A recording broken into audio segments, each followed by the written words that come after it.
2003-4 या काळात सोलापूर जिल्ह्यानं राज्याच्या राजकारणात महत्त्वपूर्ण भूमिका बजावली।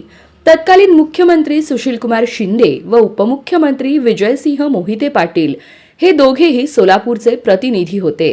त्यांच्या मंत्रिमंडळात सांगोल्याचे ज्येष्ठ नेते गणपतराव देशमुख कॅबिनेट मंत्री होते।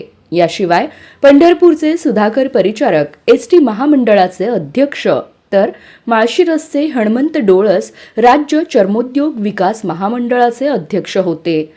एकाच वेळी 3 मंत्रिपदे आणि 2 महामंडळाची अध्यक्षपदे सोलापूरच्या वाट्याला येण्याचा तो सुवर्ण काळ होता। त्यावेळी सोलापूरने राज्यात विशेष ओळख निर्माण केली होती। मात्र महायुती सरकारच्या काळात सोलापूर जिल्ह्याला एकही मंत्रिपद मिळालेलं नाही।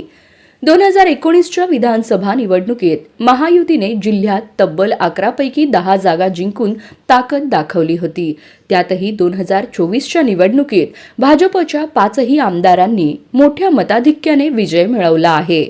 तरी देखील सोलापूरच्या पदरात मंत्रिपद पडलेलं नाही, ही बाब सोलापूरकरांच्यासाठी निराशाजनक आहे। सोलापूरमध्ये स्थानिक पालकमंत्र्यांची मागणी वारंवार केली जात आहे।